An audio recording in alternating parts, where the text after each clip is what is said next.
어머니, 고작 1,000원짜리 파스 한 장 때문에 평생 모은 1억 원을 전부 날리셨다고요? 아들의 그 싸늘한 한마디에 저는 차라리 그 자리에서 죽고 싶었습니다. 하지만 정작 제 등을 쳐서 저를 이 지옥으로 밀어넣은 사람이 바로 그 아들이었다는 사실을 알게 되었을 때 저는 결심했습니다. 이대로 억울하게 죽을 수는 없다고. 안녕하세요, 여러분. 오늘은 자식들을 위해 평생을 헌신했지만 노년의 외로움을 파고든 사기꾼들의 달콤한 말에 속아 한순간에 모든 것을 잃어버린 한 할머니의 뼈저린 후회를 들려드리려 합니다.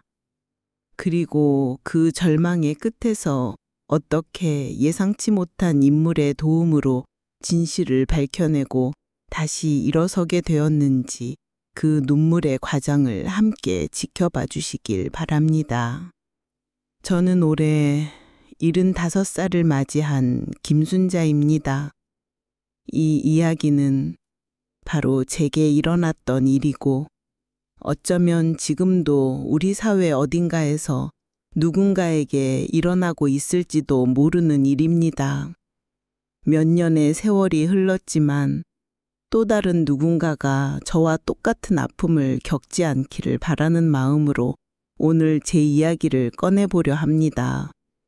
남편은 5년 전 뭐가 그리 급했는지 저를 두고 먼저 세상을 떠났습니다.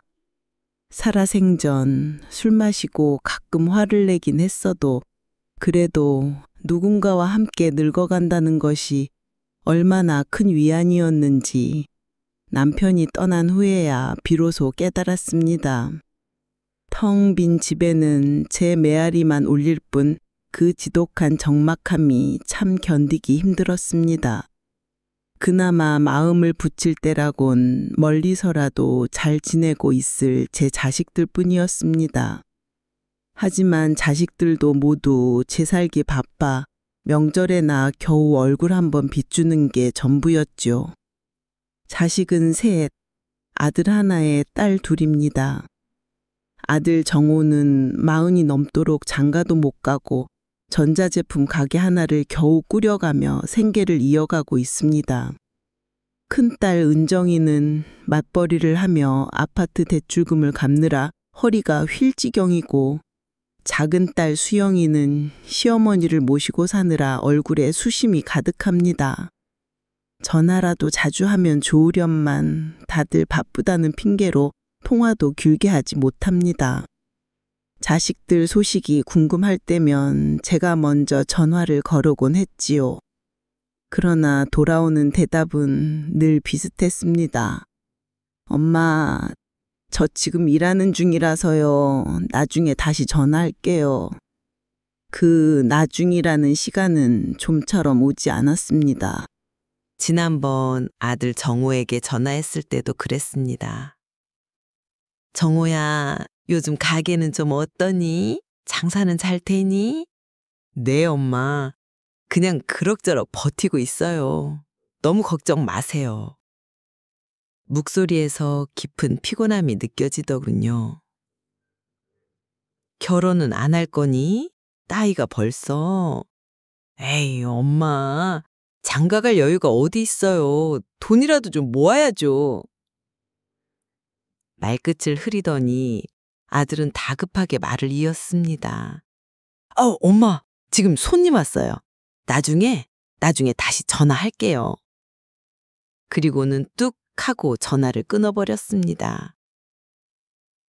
핸드폰을 내려놓고 한참을 멍하니 있었습니다. 전화기 너머로도 자식과 나 사이에 존재하는 아득한 거리감이 느껴졌습니다.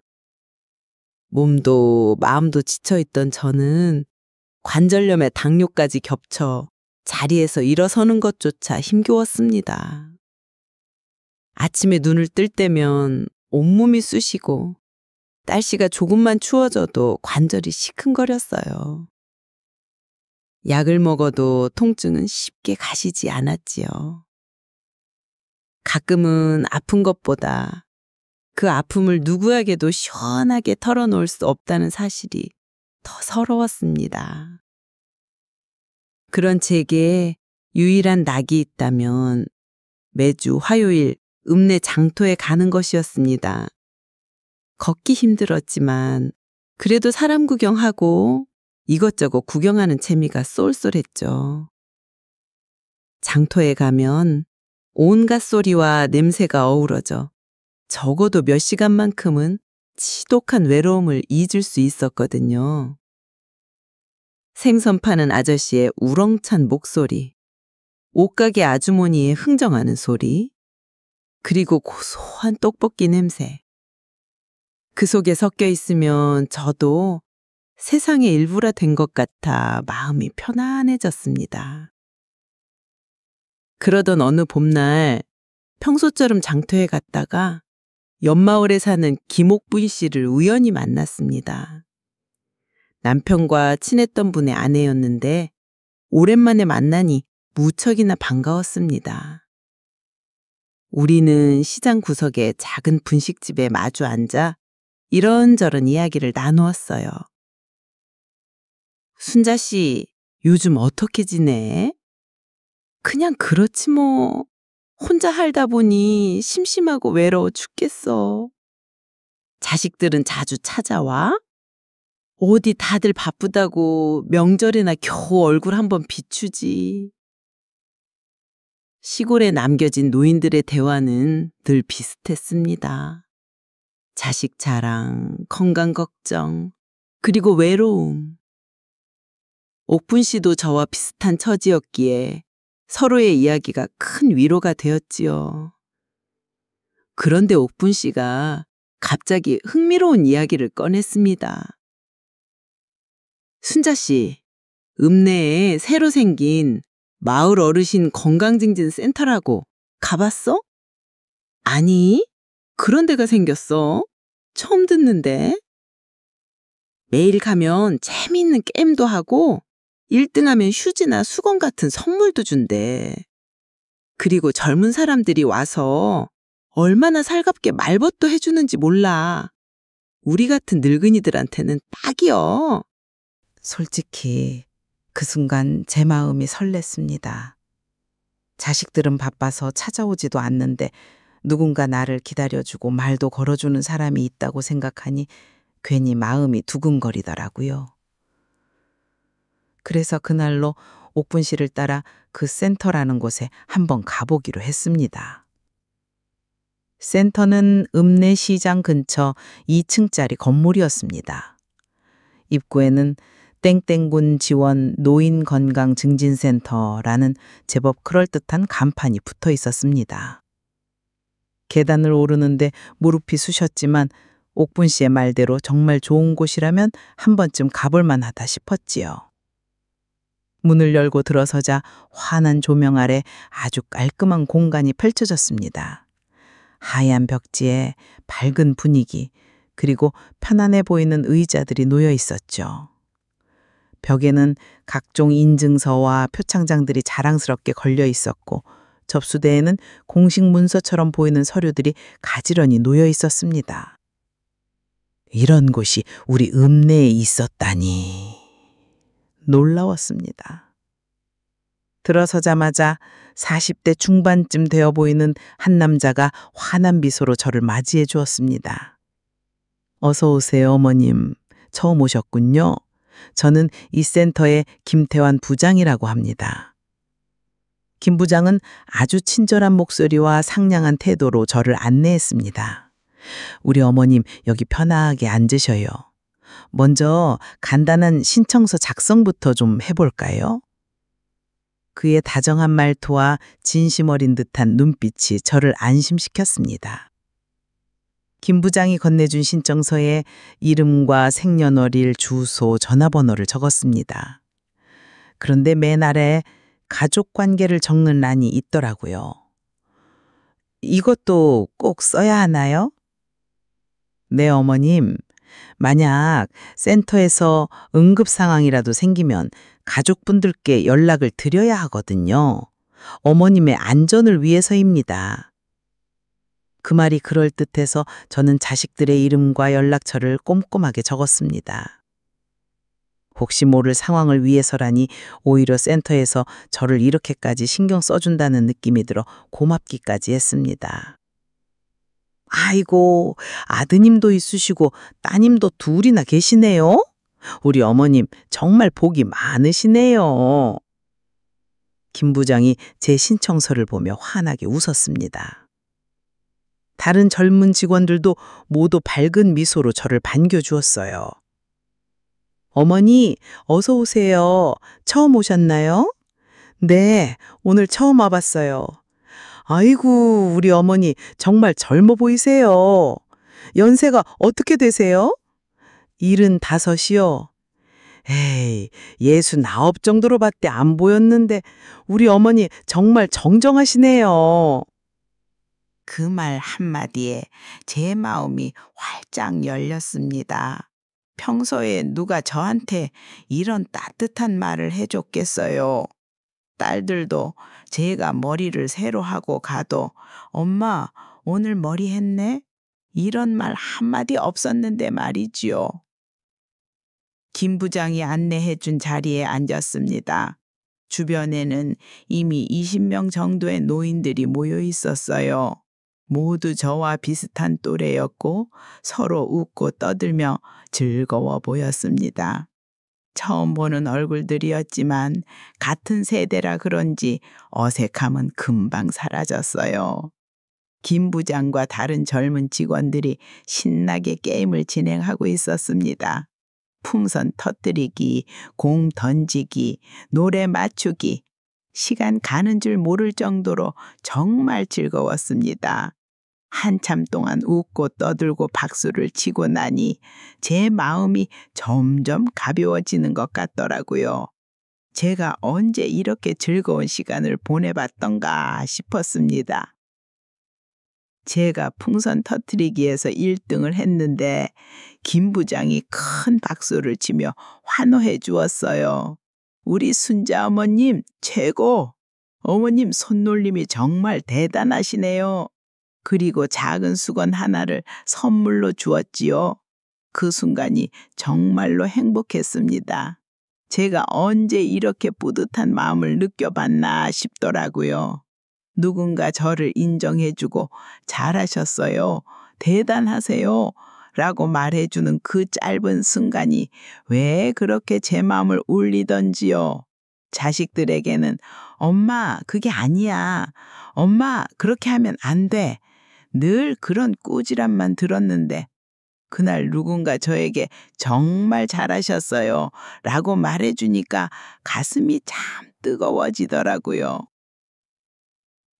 집에 돌아와 그 수건을 서랍 안에 조심히 넣어두며 생각했습니다. 나도 아직은 뭔가 해낼 수 있는 사람이구나. 그 작은 칭찬 하나가 지금까지 들었던 그 어떤 말보다도 더 크게 제 마음에 다가왔어요. 센터에서 만난 다른 할머니들도 저와 비슷한 처지였습니다. 자식들은 도시에 나가 살고 남편은 먼저 세상을 떠나고 혼자 외롭게 지내는 분들. 그분들과 이야기를 나누다 보니 제가 결코 혼자가 아니라는 생각이 들었습니다. 센터에서 나오며 옥분 씨에게 물었습니다. 여기는 자주 와? 응, 일주일에 3번은 꼭 와. 집에만 있으면 시간도 안 가고 심심하잖아. 여기 오면 적어도 몇 시간은 재밌게 보낼 수 있으니까. 그날 이후로 저도 센터에 자주 가게 되었습니다. 처음에는 일주일에 1~2번 정도였어요. 하지만 곧 매일같이 가고 싶어졌습니다. 김 부장은 매일 저를 반갑게 맞아주었어요. 우리 순자 어머님 오셨네요. 오늘은 컨디션이 어떠세요? 날씨가 많이 추워졌는데 관절은 괜찮으시고요. 그런 따뜻한 말 한마디가 제게는 얼마나 큰 위로가 되었는지 모릅니다. 제 자식들도 해주지 않는 안부를 남인 그가 챙겨주니 마음이 따뜻해졌어요. 며칠이 지나자 김 부장이 자연스럽게 제 개인적인 이야기를 물어보기 시작했습니다. 어머님, 아드님이 사업하신다고 들었는데 맞으시죠? 요즘 자영업이 정말 힘들다던데? 네, 전자제품 가게를 하는데 장사가 영 시원치 않다고 하더라고요. 아이고, 걱정이 많으시겠어요. 큰따님은 뭐 하세요? 직장에 다니는데 아파트 대출금 때문에 힘들다고 하고 요즘 젊은이들 참 고생이 많아요. 작은 따님도 그러실 텐데요.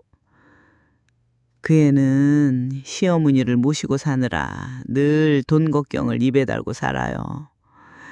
그럴 때마다 김 부장은 제 어깨를 토닥이며 어머님 정말 걱정이 많으시겠네요 라고 말해 주었습니다. 누군가 제 걱정을 진심으로 들어주는 것만으로도 마음이 한결 놓였습니다.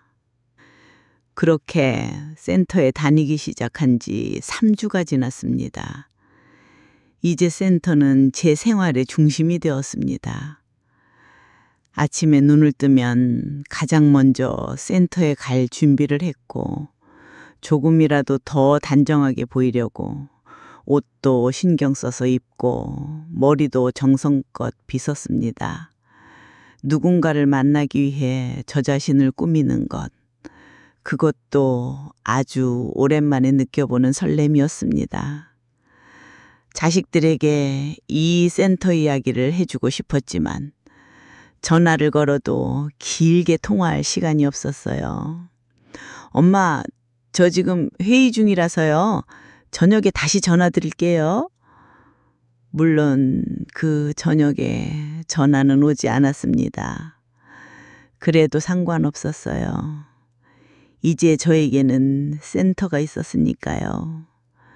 매일 아침 저를 반갑게 맞아주는 김 부장과 직원들, 제 건강을 걱정해주는 사람들, 그리고 제 이야기에 귀를 기울여주는 사람들. 처음에는 정말 너무나도 따뜻하게만 느껴졌습니다. 그런데 어느 날 김 부장과 다른 직원이 작은 사무실 안에서 나누는 이야기가 우연히 제 귀에 들렸습니다. 저 기말문이 보니까 자식들이 셋 다 변변치 않은 것 같던데 저축해둔 돈은 꽤 있으신 것 같고. 그때는 그게 무슨 뜻인지 전혀 몰랐습니다. 그 따뜻함이 1,000원짜리 파스 한 장으로 시작해서 제 평생을 모은 돈을 몽땅 앗아갈 줄은, 센터에서 선물로 받은 그 작은 수건이 결국에는 제 눈물을 닦는 데 쓰이게 될 줄은 그때는 정말 꿈에도 몰랐습니다. 제가 그 따뜻함에 얼마나 목말라 있었는지를요. 지금 돌이켜보면 그때 제가 원한 건 결코 거창한 게 아니었습니다. 그냥 인정받고 싶고 누군가 제게 관심을 가져주기를 바랐던 거죠. 평생을 남편과 자식을 위해 헌신하며 살아온 저에게 제 존재를 알아봐주는 그 따뜻한 말 한마디, 그것이 바로 제가 그 깊은 함정에 빠지게 된 가장 큰 이유였던 것 같습니다. 그렇게 센터에 다니기 시작한 지 한 달쯤 되었을 때였습니다. 센터의 분위기에 묘한 변화가 생기기 시작했습니다. 그날따라 센터의 모습이 평소와는 달랐어요. 늘 게임을 하던 공간 한쪽에 긴 테이블이 놓여 있었고 그 위에는 여러 가지 건강용품들이 진열되어 있었습니다. 파스, 건강 팔찌, 무릎 보호대, 그리고 정체 모를 약초들까지. 마치 작은 약장수 시장 같았어요. 김 부장이 마이크를 들고 중앙에 섰습니다.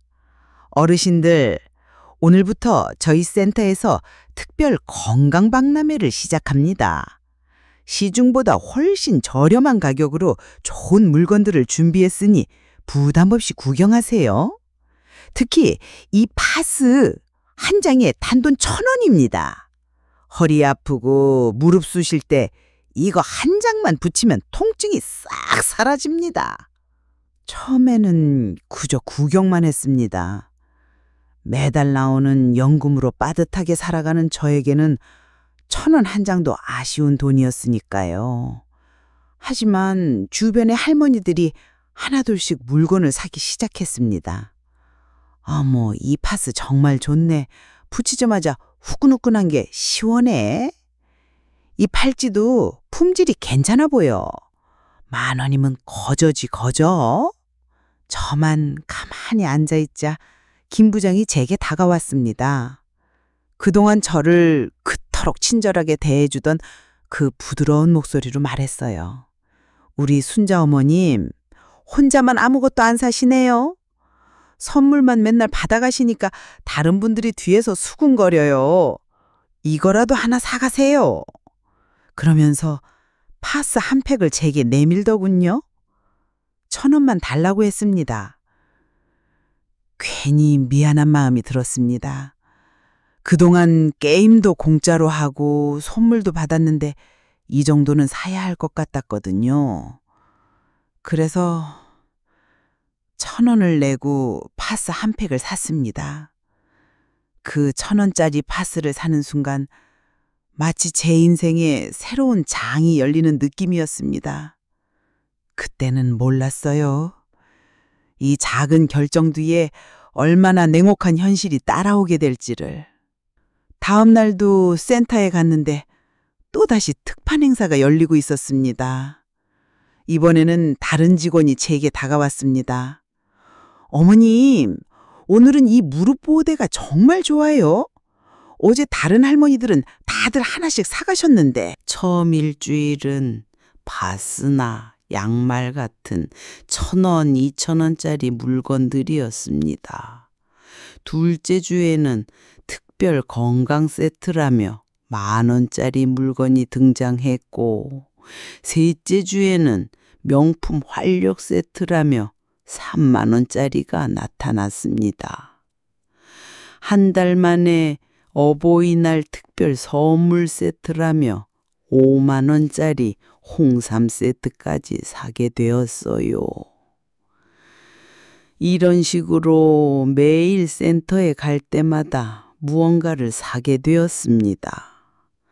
처음에는 부담스러웠지만 점점 그것이 당연하게 느껴졌어요.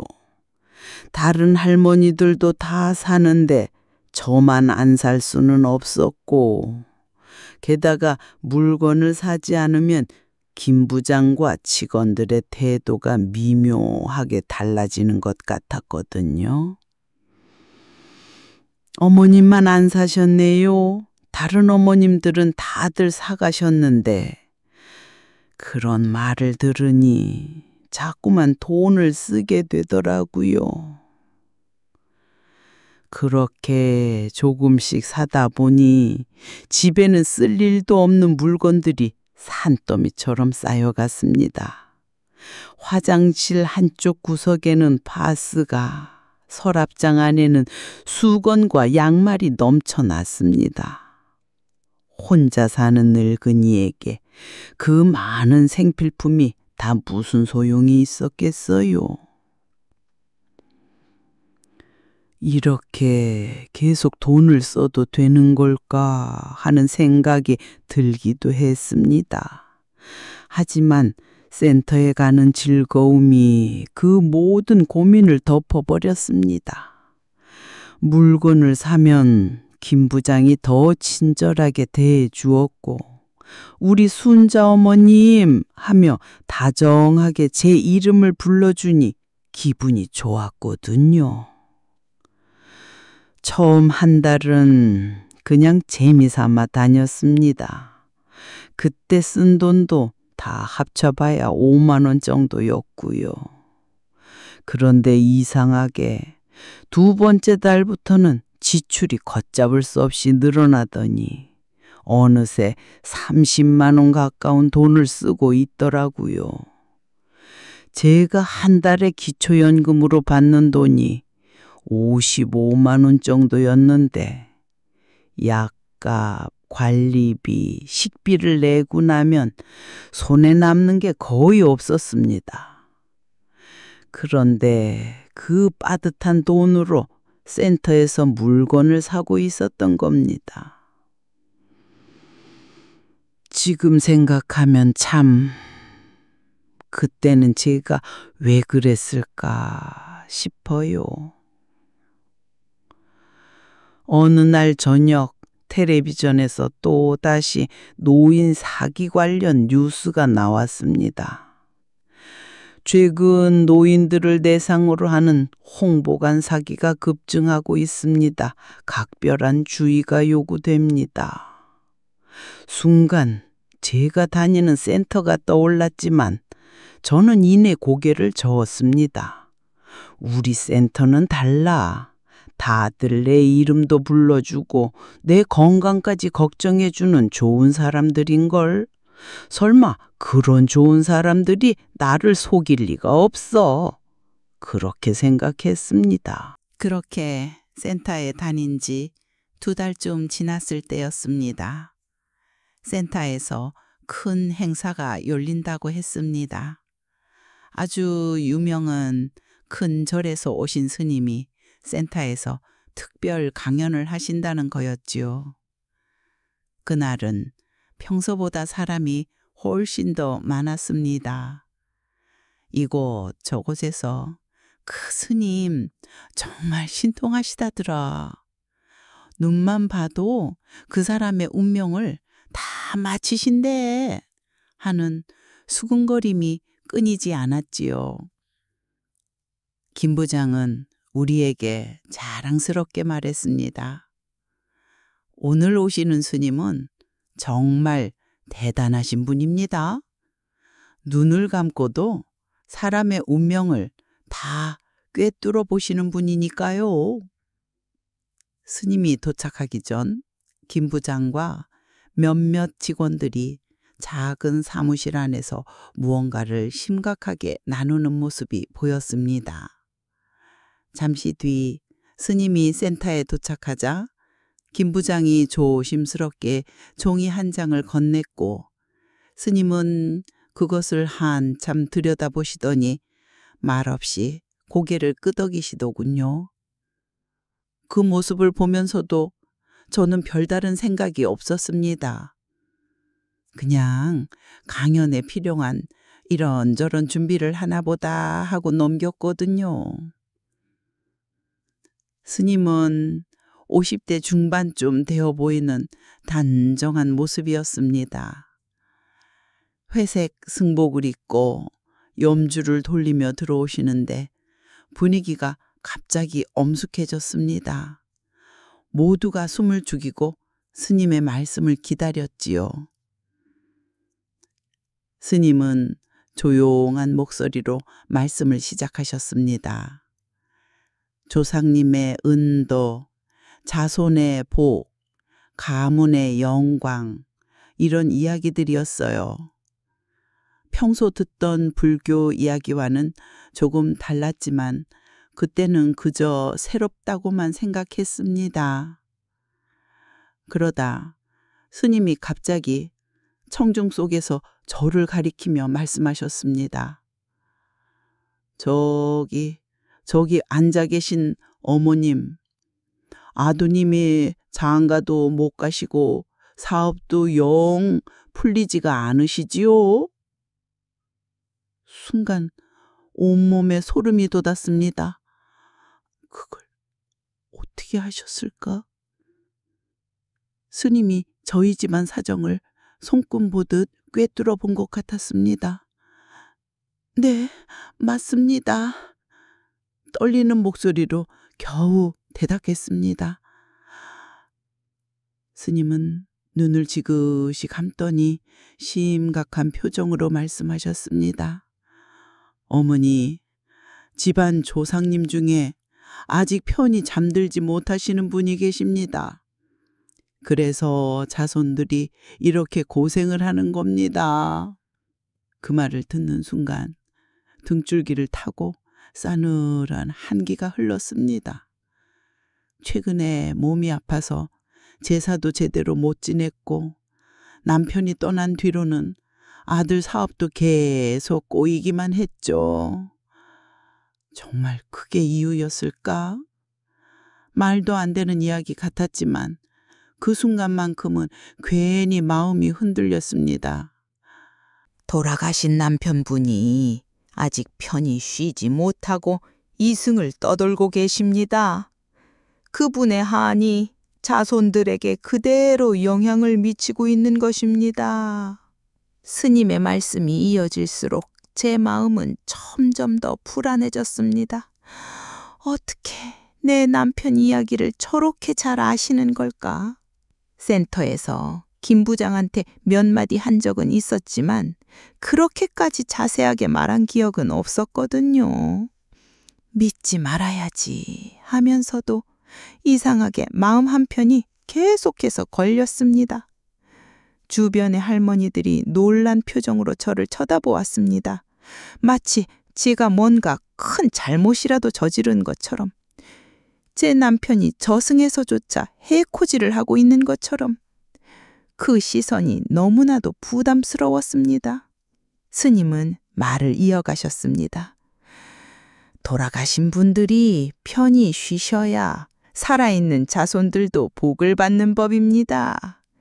지금 어머님 아드님이 장가를 못 가고 사업이 잘 안 되는 것도 또 따님들이 경제적으로 힘들어하는 것도 모두 조상님들의 한이 아직 풀리지 않았기 때문입니다. 그 말을 듣는데 가슴이 콩 하고 내려앉는 것 같았어요.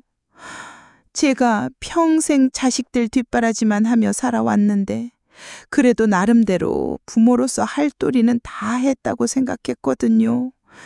그런데 조상님 제사 하나 제대로 못 챙긴 게 혹시라도 자식들에게 화가 되어 돌아온 것은 아닐까. 그 생각이 드는 순간 저도 모르게 깊은 죄책감이 물밀듯이 밀려왔습니다. 정말 그럴까? 자식들이 힘든 게 정말 내가 조상님 제사를 제대로 안 지내서일까? 그냥 내가 돈이 없어 도와주지 못해서 그래서 그런 건 아닐까? 이런 의심이 들기도 했지만 다른 할머니들의 반응을 보니 제 확신이 흔들렸습니다. 스님은 계속해서 여러 할머니들의 사연을 맞춰가며 말씀하셨습니다. 누구는 딸이 이혼을 했다. 누구는 손자가 병에 걸렸다. 처음에는 그저 미신이라고만 생각했어요. 그런데 스님이 한 사람 한 사람의 상황을 너무나도 정확하게 짚어내는 것을 보니 정말로 뭔가 특별한 능력이 있는 것 같다는 믿음이 조금씩 생기더라고요. 게다가 평소 센터에서 친하게 지내던 할머니들도 모두 고개를 끄덕이며 스님의 말씀에 감탄하고 있었으니까요. 강연이 끝난 후 김 부장과 직원들이 스님과 개인적으로 상담을 할 수 있다며 신청서를 돌렸습니다. 상담비는 5만 원. 부담스러운 금액이었지만 자식들 생각에 저는 망설임 없이 신청서에 제 이름을 적었습니다. 상담실로 들어가자 스님은 더 자세하게 제 상황을 말씀하셨습니다. 어머니, 남편분이 돌아가실 때 장례를 제대로 못 치러주셨지요. 그것이 큰 한이 되어 지금까지 영향을 미치고 있는 것입니다. 정말 놀랐습니다. 남편이 세상을 떠났을 때 형편이 넉넉지 않아 조촐하게 장례를 치르기는 했지만 그게 정말 한이 되었다고 하니 이상하게 마음이 찜찜해졌습니다. 그리고 어머니의 친정 아버지 되시는 고인께서도 큰 한이 맺혀 자손들에게 좋지 않은 기운을 주고 계십니다. 정말 기가 막혔습니다. 저희 친정아버지는 6.25 전쟁 때 행방불명이 되셨거든요. 그 이야기는 제가 센터에서 단 한 번도 꺼낸 적이 없었는데 그런데 스님은 어떻게 하신 걸까요? 어떻게 그걸 아셨습니까? 제가 놀란 표정으로 물었습니다. 스님은 엷은 미소를 지으며 대답하셨죠. 제 눈에는 다 보이는 것이 있습니다. 지금 어머니의 등 뒤에 두 분이 나란히 서 계십니다. 남편분과 아버님, 두 분 다 깊은 한이 맺혀 있는 것으로 보입니다. 온몸에 소름이 돋았습니다. 차마 뒤를 돌아볼 수가 없었어요.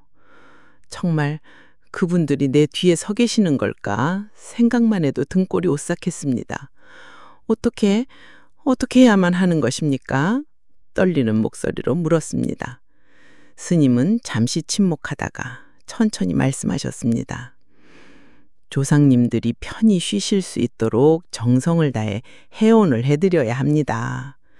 저희 절에서는 조상님들의 위패를 모시고 매달 정성스러운 제사를 지내드리고 있습니다. 다음 주에 영묘 견학을 갈 예정인데 어머니께서도 함께 가보시는 것이 어떻겠습니까? 그 말에 잠시 고민했습니다. 다른 할머니들도 다들 간다고 하니 저만 빠질 수도 없는 노릇이고 무엇보다 자식들 생각에 마음이 크게 흔들렸습니다. 네, 가보겠습니다. 결국 저는 그렇게 대답하고 말았습니다. 상담을 마치고 나오는데 김 부장이 환한 웃음으로 저를 맞이했습니다. 어머님 상담 잘 받으셨어요? 스님 말씀을 들으니 마음이 좀 놓이시죠? 저는 고개를 끄덕였지만 사실 마음속은 무척이나 복잡했습니다. 한편으로는 설마 이런 게 진짜일까 하는 의심이 들었지만 또 다른 한편으로는 혹시 정말로 남편과 아버지 때문에 내 자식들이 이렇게 고생하는 건 아닐까 하는 걱정이 더 크게 제 마음을 짓눌렀습니다. 집으로 돌아오는 길 머릿속이 복잡했습니다. 집에 산더미처럼 쌓인 파스와 수건들을 보니 괜히 마음이 더 불안해졌어요. 이미 2달 동안 센터에 적지 않은 돈을 썼는데 앞으로 또 얼마나 많은 돈을 써야 할지 가늠조차 되지 않았습니다. 그날 밤 아주 오랜만에 꿈에 남편이 나타났습니다. 아주 슬픈 표정으로 저를 그저 바라보기만 하는 남편. 꿈에서 깨고 나니 온몸이 식은 땀으로 흠뻑 젖어 있었습니다. 정말 남편이 저승에서 편히 쉬지 못하고 있는 걸까? 다음 날 아침 저는 결심했습니다. 영묘 견학에 반드시 가보기로. 혹시 정말로 그곳에서 남편과 조상님들을 편안하게 해드릴 수만 있다면? 그래서 내 아들이 장가도 가고 사업도 번창하고 딸들도 빚 걱정 없이 편안하게 살 수만 있다면 그것이 제가 제 자식들에게 마지막으로 해줄 수 있는 가장 큰 선물이라고 생각했습니다. 평생을 고생만 시켜온 이 못난 엄마가 마지막으로 할 수 있는 유일한 일이라고요. 그때는 몰랐습니다. 그 결정이 제 자식들과의 관계마저 산산조각 내게 될 줄은요. 스님 강연이 있은 지 일주일 즈음 지나 영묘견학날이 다가왔습니다. 제가 센터에 다닌 지도 어느덧 3달 가까이 되어가던 시점이었어요.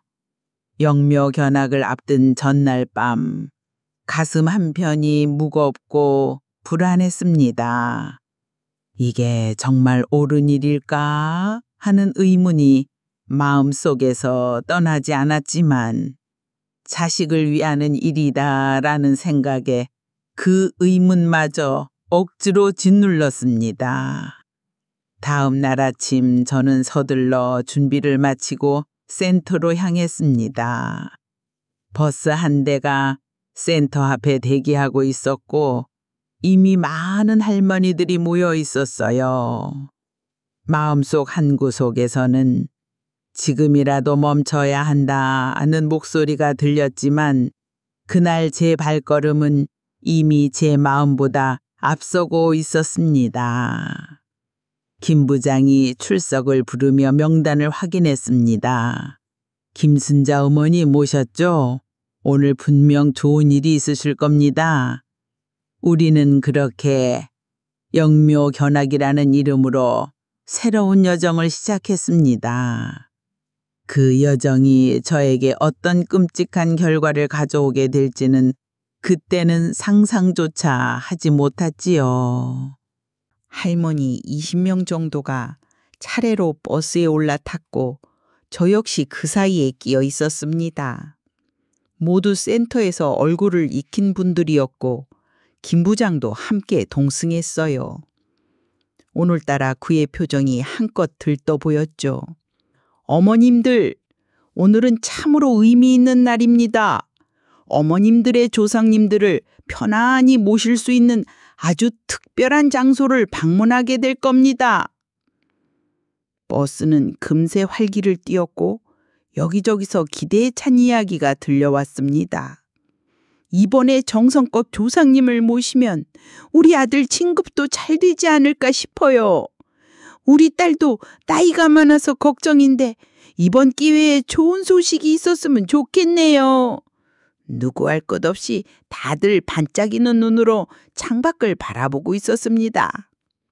기대감과 불안감이 뒤섞인 미묘한 공기 속에서 버스는 구불구불한 산길을 따라 1시간을 넘게 달려갔습니다. 도착한 곳은 산중턱에 자리한 아주 큰 절이었습니다. 화려한 불당과 법당이 인상적이었고 특히 납골당과 위패를 모시는 영각이라는 건물은 그 규모부터가 남달랐어요. 금빛으로 반짝이는 불상과 정교한 단청 장식들, 순간적으로 입을 다물 수 없을 만큼 웅장한 모습이었습니다. 스님이 우리를 맞이하며 말했습니다. 이곳에서는 조상님들의 위패를 모시고 매달 정성껏 제사를 올리고 있습니다. 자손들이 일일이 챙기기 어려운 경우 저희가 대신해서 정성을 다해 조상님들을 모시는 곳입니다. 그 설명을 들으며 저는 어쩐지 마음이 조금 무거워졌습니다. 요즘 들어 제사도 제대로 챙기지 못하고 있었거든요. 몸이 예전 같지 않다 보니 자꾸만 미루게 되고 그게 또 마음에 걸렸죠. 영각 안으로 들어서자 시야를 가득 채운 위패들이 눈에 들어왔습니다. 정갈한 선반 위에 금빛 연판들이 줄지어 놓여 있었고 각각의 위패에는 한자로 된 이름이 또렷하게 새겨져 있었어요. 딱히 누가 말하지 않아도 자연스럽게 고개가 숙여졌습니다. 조용하고 엄숙한 분위기, 왠지 모르게 그 분위기에 압도당하는 느낌이었습니다. 그때 센터에서 함께 온 박할머니가 제 귀에 속삭였습니다. 여기서 제사 지내고 나서 아들이 승진했다는 사람도 있다더라. 순간 귀가 솔깃해졌습니다. 뒤쪽 어디선가 낮게 탄성이 흘러나왔습니다.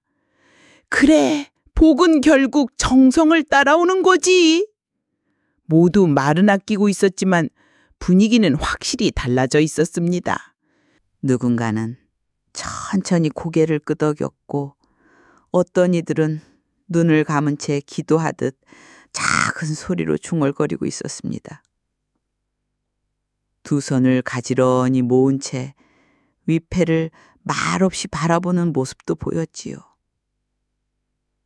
그 조용한 광경을 지켜보며 문득 제 머릿속에 생각이 스쳤습니다. 정말 이곳에 조상님을 모시면 나디 우리 애들도 무언가 달라질 수 있을까? 처음에는 반신반의했는데 제 마음이 어느새 그쪽으로 조금씩 기울어져 있었습니다. 견학을 마치고 작은 법당으로 이동했습니다. 그곳에서 스님이 우리를 기다리고 있더군요. 한 사람씩 개인 상담을 시작했어요. 마치 점을 보는 것 같았죠. 제 차례가 되었을 때 스님은 저를 자세히 바라보더니 말씀하셨습니다. 어머니, 잘 생각해 보셨습니까? 남편분과 돌아가신 친정 아버님의 위패를 이곳에 함께 모시면 자식들이 편안해질 것입니다. 얼마나 드나요? 입안이 바짝 마르는 것 같았습니다. 스님은 조용히 눈을 감았다가 천천히 말문을 열었습니다. 원래는 위패 봉안과 1년치 제사 비용을 합쳐 1,000만 원입니다. 하지만 어머니께서는 몇 달째 정성을 들이며 이곳까지 오셨지 않습니까? 저희도 그런 어머니의 마음을 알기에 특별히 한 분당 300만 원씩만 해서 오늘은 600만 원만 받도록 하겠습니다. 순간 머릿속이 하얘졌습니다. 600만 원이라니. 제 연금으로는 거의 1년을 꼬박 모아야만 만져볼 수 있는 큰 돈이었습니다. 저는 그렇게 큰 돈은 좀... 제가 말끝을 흐리자 스님은 조용히 한숨을 내쉬었습니다. 어머니, 자식들 걱정이 많이 되시지요. 특히 아드님. 제가 보니 운이 너무 좋지 않습니다. 결혼도 아직이고 사업도 계속해서 막히고 있지요. 스님은 조용히 말을 이었습니다. 지금이 마지막 기회일지도 모릅니다. 지금 이대로 두시면 상황이 더 어려워질 것입니다. 그 말에 가슴이 아팠습니다. 40이 넘도록 장가도 못 가고 고생만 하고 있는 아들을 생각하니 저도 모르게 눈물이 핑 돌았습니다. 그때 김 부장이 조용히 제 곁으로 다가왔습니다. 늘 부드럽기만 하던 그의 목소리에 이번에는 어딘가 모르게 압박감이 묻어 있었습니다. 어머님, 이런 좋은 기회 다시 오기 어렵습니다. 다른 어머님들은 이미 다들 결정하셨는데 어머님만 빠지셔도 정말 괜찮으시겠어요? 그동안 조금씩 모아오신 저축이 있으시잖아요. 자식들이 잘 되길 바라는 그 마음 누구보다 크신 분이시잖아요. 지금이 아니면 이 기회가 또 언제 올지 모릅니다. 그 순간 다른 할머니들의 시선이 저를 향했습니다. 그 시선들이 따갑게 느껴졌어요. 말은 없었지만 이 나이 먹고 자식 하나를 위해 그것도 못 해주냐는 무언의 압박이 제 피부를 파고드는 것 같았습니다. 김 부장은 거기서 한마디를 더 못했습니다. 남들은 수천만 원짜리 위패도 모십니다. 이건 오히려 어머님께 드리는 특별한 기회인 겁니다. 그리고는 조용히 웃으며 제 등을 두드렸습니다. 그 미소조차 낯설게 느껴졌어요. 스님도 김 부장도 다른 할머니들도 모두 이 기회를 놓치면 안 된다고 했습니다. 그러더니 하루만 더 생각해 보시라며 제게 하루의 시간을 더 주겠다고 하더군요. 버스로 돌아오는 길 창밖을 바라보며 아무 말도 할 수 없었습니다. 제 머릿속에는 온통 한 가지 생각뿐이었거든요. 600만 원. 그건 제게 너무나도 큰 돈이었습니다. 평생을 아껴 쓰고 남들 눈치 보며 모아온 제 저축이 1,000만 원 남짓인데 그중 600만 원을 덜컥 낸다는 건 제가 가진 걸 거의 다 내놓는 셈이었죠. 이렇게 많은 돈을 써도 되는 걸까? 수없이 자문하면서도 한편으로는 불안했습니다. 이걸 하지 않으면 센터에 다시는 못 나가게 될지도 몰라. 괜히 분위기를 깼다고 다른 사람들 눈총을 받을지도 모르고 김 부장님에게 실망을 안겨드릴까봐 무서워. 하지만 무엇보다 제 마음을 가장 크게 흔든 것은 바로 제 자식들이었습니다. 장가도 못 간 아들, 각자 힘겨운 삶을 버텨내고 있는 두 딸, 그 아이들이 조금이라도 더 편안해질 수만 있다면 제가 가진 것을 전부 다 내놓아도 조금도 아깝지 않았으니까요. 집에 돌아와 통장 잔액을 확인했습니다. 남편이 남기고 간 얼마 안 되는 보험금과 제가 평생을 아껴 먹고 아껴 쓰며 모아온 돈, 노후에 아플 때 쓰려고 고이 모셔두었던 돈이었죠. 밤새 잠을 이루지 못했습니다. 해야 할까 말아야 할까. 600만 원이면 1년을 쓰고도 남는 큰 돈인데. 하지만 이번 기회를 놓치면 자식들이 계속해서 고생할 거야 라는 생각이 제 머릿속을 떠나지 않았습니다. 다음 날 센터에 나가기 전 거울을 보니 얼굴이 헬쑥해져 있더군요. 잠도 제대로 못 자고 밤새 걱정만 했으니 그럴 만도 했지요. 센터에 도착하자 김 부장이 저를 반갑게 맞아주었습니다. 어머님, 오셨군요. 결정은 하셨습니까?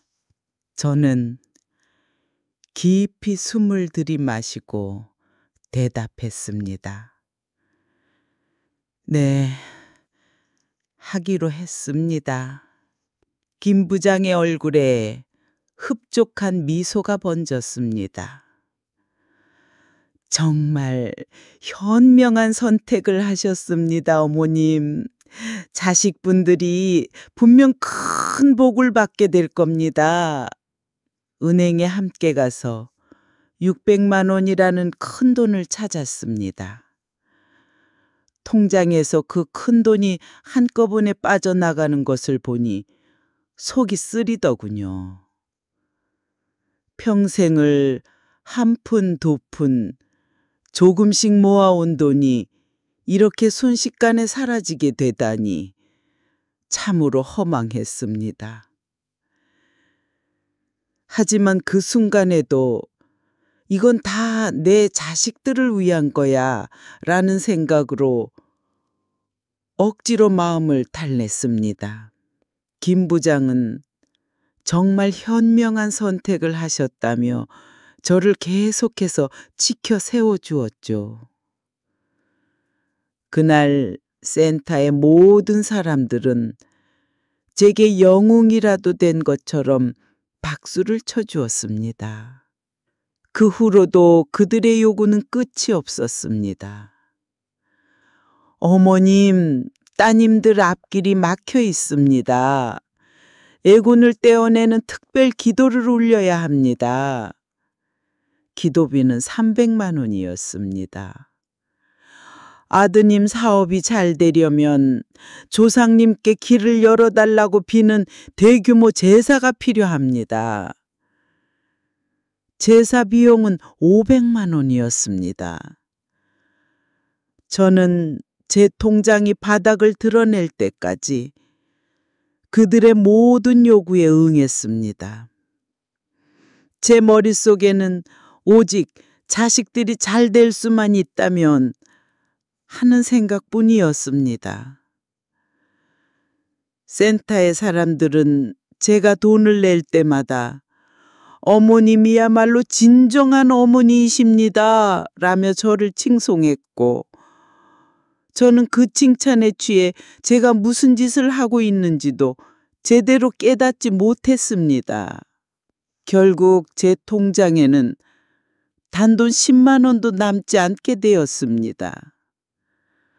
더 이상 돈을 낼 수 없다고 말하자 김 부장의 얼굴은 순식간에 차갑게 변했습니다. 어머님, 정성이 부족하시네요. 이러면 조상님들이 노하셔서 오히려 자식들에게 더 큰 화가 미칠 수 있습니다.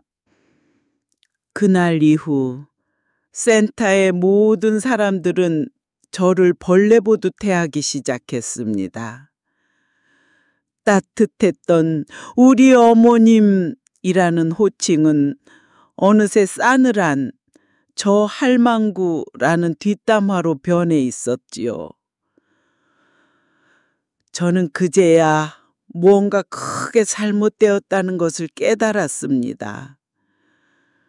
하지만 이미 너무 늦어버린 후였죠. 그러던 어느 날 텔레비전 뉴스에서 저는 익숙한 얼굴을 보게 되었습니다. 바로 김 부장이었습니다. 노인 상대 수억 원대 홍보관 사기단 검거. 뉴스는 그들이 저와 같은 외로운 노인들에게 접근해 조상과 자식을 핑계로 어떻게 돈을 갈취했는지를 상세히 보도하고 있었습니다. 제가 그토록 신통하다고 믿었던 스님은 고용된 가짜 배우였고, 센터 벽에 걸려있던 모든 표창장은 위조된 것이었습니다. 손에 들고 있던 리모컨이 바닥으로 떨어졌습니다. 숨이 턱 막혔습니다. 제가 평생을 모아온 1억 원이 넘는 돈이 그렇게 한순간에 공중으로 사라져버린 겁니다. 저는 떨리는 손으로 아들 정호에게 전화를 걸었습니다.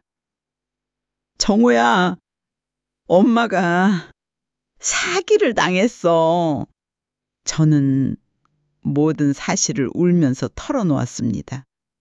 하지만 수화기 너머로 들려온 아들의 목소리는 제 생각보다 훨씬 더 차가웠습니다. 어머니, 고작 1,000원짜리 파스 한 장 때문에 평생 모은 1억 원을 전부 날리셨다고요? 제가 그렇게 이상한 곳에 가지 말라고 말씀드렸잖아요. 이제 와서 저더러 어쩌라는 말씀이세요? 아들의 그 싸늘한 한마디에 저는 차라리 그 자리에서 죽고 싶었습니다. 자식을 위해 모든 것을 바쳤다고 생각했는데 돌아온 것은 차가운 비난뿐이었습니다. 그 순간 저는 깨달았습니다. 저를 이 지옥으로 밀어넣은 것은 사기꾼들 뿐만이 아니었다는 것을요. 제 외로움을 단 한 번도 진심으로 돌아봐 주지 않았던 자식들의 무관심이 저를 더 깊은 나락으로 떨어뜨렸던 겁니다. 모든 것을 잃고 나서야 저는 비로소 제 자신을 돌아보게 되었습니다. 저는 이제 더 이상 자식들을 위해 살지 않을 겁니다. 늦었지만 이제부터라도 오직 저 자신만을 위한 삶을 살아갈 생각입니다. 지금 이 순간 제게 남은 것은 아무것도 없지만 오히려 마음은 그 어느 때보다도 가벼울지도 모르겠습니다. 오늘 제 이야기가 여러분의 마음에 작은 경종을 울렸기를 바랍니다.